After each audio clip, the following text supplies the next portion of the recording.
రానున్న ఎన్నికల్లో వైసీపీ జెండా ఎగరవేసేందుకు బూత్ కన్వీనర్లు కీలక పాత్ర పోషించాలని Badvel MLC DC Govindareddy MLA doctor సుధాలు పేర్కొన్నారు. మంగళవారం బద్వేల్ పట్టణ పరిధిలోని శ్రీ వెంకటేశ్వర కళ్యాణ మండపం నందు బద్వేల్ మరియు గోపవరం మండలాలకు సంబంధించి బూత్ కన్వీనర్లు కో కన్వీనర్లు వైసీపీ నాయకులతో ఆత్మీయ సమావేశం నిర్వహించారు. ఈరోజు ముఖ్యంగా మనం ఎన్నికలకు వెళ్తున్నాము. అందుకోసం ఈ కార్యక్రమం మనం ఏ విధంగా బడ్జెట్లో మనకు వైఎస్ఆర్సీపీ స్ట్రాంగ్గా ఉన్నప్పటికీ కూడా ఈ ఎలక్షన్స్ పెట్టే టైంకి మళ్ళీ మనం ఎవరి స్ట్రాటజీలు వాళ్ళు ఉంటాయి కాబట్టి వీటన్నిటికీ డిస్కస్ చేయడం కోసమే ఈరోజు ఈ కార్యక్రమం నిర్వహించబడుతుంది. అయితే మనము బడ్జెట్ ఈజీగా గెలిచే ఒక కాన్స్టిట్యున్సీగా మనకు స్టేట్ వైడ్ ఒక పేరు ఉంది. వైఎస్ఆర్సీపీకి అంత స్ట్రాంగ్ ఉంటుంది. ఏ సర్వేలో చూసినా మీరు కూడా చూసింటారు. ఇప్పుడు అన్ని సర్వేలు వస్తున్నాయి. ఏ సర్వేలో చూసినా బడ్జెట్ వైసీపీకి స్ట్రాంగ్ ఈజీగా విన్ అయ్యే టీమ్గా ఉంటుంది. అయితే ఇక్కడ మనకేం చెప్తున్నారంటే మన సహకారులందరూ కూడా మనం కేవలం బడ్జెట్ ఒక నియోజకవర్గం లాగా చూడకుండా బూత్ లెవెల్లో మనం పటిష్టం చేసుకోవాలి. బూత్ని ఒక యూనిట్ లాగా చూడమంటున్నారు. ఎందుకంటే ప్రతి బూత్లో మనం ఒక 60% మనము ఓట్లు శాతం సాధించగలిగితే ఆటోమేటిక్ కార్యాచరణ తీసుకోవాలంటే ప్రతి బూత్ ఉన్న booth presidents core committee members వీళ్ళందరూ కూడా వాళ్ళ పరిధిలో ఉన్న వాలంటీర్స్ గృహసాధులతో అనుసంధానమై మనకు ఉన్న బలాలు ఏంటి బలహీనతలు ఏంటి, మన బూత్లో ఎంత శాతం మనకు ఓట్స్ వస్తాయి, ఎంత శాతం న్యూట్రల్ ఉన్నారు, ఎంత శాతం టీడీపీ జనసేన ఉన్నారు, ఇవి ఖచ్చితంగా మనం ఒక మనకే మనం తెలుసుకుంటే ఆ న్యూట్రల్గా ఉండేవాళ్ళు తటస్థంగా ఉండేవాళ్ళని మనం మన వైపు తిప్పుకోవచ్చు. టీడీపీ జనసేన వాళ్ళల్లో కూడా సైలెంట్ ఓటింగ్ జరుగుతుంది. ఎందుకంటే నిష్పక్షపాతంగా మనకు అన్ని పథకాలు అందినాయి కాబట్టి ఈ కోవిడ్ టైంలో వాళ్ళకు మేలు జరిగింది కాబట్టి ఒక కొంతలో కొంతైనా మార్పు జరగచ్చని మనం అనుకుంటున్నాం. అయితే మనము ఏం చేయాలంటే మనం ప్రతి ఒక్కరూ రిపీటెడ్గా వాళ్ళ దగ్గరికి వెళ్ళటం. మీకు ఈ ప్రభుత్వంలో మంచి జరిగింది కాబట్టి ఆల్రెడీ మీకు ప్రూవ్ చేసేది మన ప్రభుత్వం. నెక్స్ట్ మీరు మళ్ళీ మరొక అవకాశం ఇవ్వండి అని మనం మళ్ళీ రిపీటెడ్గా వెళ్ళడమే దీనికి వేరే ఇది లేదు. సో మీ అందరికీ తెలుసు ఎన్నికలు ఏ విధంగా తెలుసుకునేది ఏంటంటే ఇప్పుడు ప్రతి ఎన్నిక మారిపోతూ ఉంటుంది. ఈసారి ఏమంటే సోషల్ మీడియా అనేది చాలా యాక్టివ్గా ఉంది. ఎందుకంటే వాస్తవమైన అవాస్తవమైన చాలా ప్రచారం అనేది ఫాస్ట్గా జరిగిపోతుంది.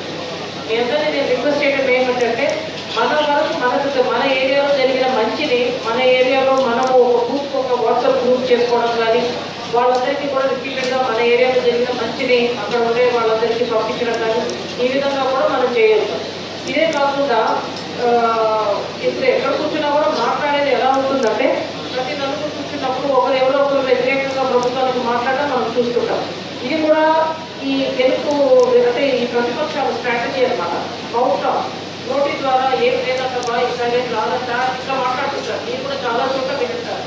కానీ దీన్ని మనం సమర్థవంతంగా ఎదుర్కోవాలంటే ఇంత మంచి చేసిన మన ప్రభుత్వము గెలవకపోతే వాళ్ళు కేవలం మాటలు చెప్పిన వాళ్ళు ఎలా గెలుస్తారు? కాబట్టి ఫస్ట్ థింగ్ ఏమంటే మనం 100% నమ్మాలి.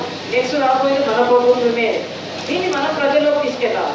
చెప్పినవన్నీ చేసిన వాళ్ళు కాకుండా ఇంకా ఇంతకుముందు చెప్పి చేయకుండా వెళ్ళిపోయిన వాళ్ళకి ఏ విధంగా ఇస్తారు అవకాశం? ఇది మనం కూడా మనం గట్టిగా నమ్మాలి. మనం ఖచ్చితంగా ప్రజల్లోకి తీసుకెళ్ళాలి. ఇంకొక ముఖ్యమైన విషయం ఏంటంటే రేపు పొద్దున మనం డోర్ టు డోర్ ఏవైతే మన బూత్ పరిధిలో వెళ్తామో ఇప్పుడు మనం గడప వెళ్ళినప్పుడు వాళ్ళ ఇంట్లో వేదిక మీద ఉన్నటువంటి ఏరియా కన్వీనర్లు వారు వేరే ఎంపీపీలు జెడ్పీటీసీలు కూడా మనం ఏరియా కన్వీనర్లుగా పెట్టుకున్నటువంటి రామసుబ్బారెడ్డి గారికి వెంకటేశ్వర రెడ్డి గారికి బద్వేల్ నుంచి అదేవిధంగా గోపవరం నుంచి మనం బాధ్యతలు ఇచ్చినటువంటి శ్రీరాములు గారికి మల్లికార్జున రెడ్డి గారికి ప్రభాకర్ రెడ్డి గారికి వేణుగోపాల్ రెడ్డి గారికి హరికృష్ణారెడ్డి గారికి గోవిందరెడ్డి గారికి రాధాకృష్ణారెడ్డి గారికి పుల్లయ్య గారికి అదేవిధంగా ఈ సమావేశానికి ముఖ్య అతిథిగా వచ్చినటువంటి మన ముఖ్య అతిథి మన డాక్టర్ గారికి అదేవిధంగా నా ముందున్నటువంటి 2 మండలాలకు సంబంధించినటువంటి బూత్ అధ్యక్షులకు మిమ్మల్ని అందరినీ కూడా బూత్ అధ్యక్షుడు అంటారు. అంటే రకరకాల పేర్లు పెట్టినప్పటికీ కూడా మీకు మన సిటిఎం గారు మీకు ఇచ్చినటువంటి పేరు బీపీ అంటే బూత్ ప్రెసిడెంట్లు. సో 2 మండలాలకు సంబంధించినటువంటి బూత్ అధ్యక్షులకు, అదేవిధంగా ప్రతి బూత్ నుంచి కూడా కోర్ కమిటీ మెంబర్లు ఒక 3 పెట్టుకున్నాం మనం. సో కోర్ కమిటీ మెంబర్లు సిసిఎంలు అంటాం.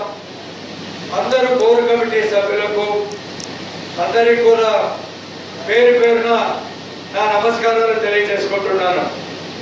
పెద్దలు చాలా విషయాలు మనం ఏ విధంగా జరగబోయేటువంటి మన గౌరవ ముఖ్యమంత్రి గారు జరగబోయేటువంటి ఈ ఎన్నికలు ఒక కురుక్షేత్రంగా అభివర్ణించినటువంటి విషయం మీ అందరికీ తెలిసిందే. ఈ కురుక్షేత్రంలో నేను అభిమన్యుని కాదు, నేను అర్జునుడిని ఖచ్చితంగా మన ప్రత్యర్థులను చేర్చి చెడ్డాడి బయటికి రాగలను.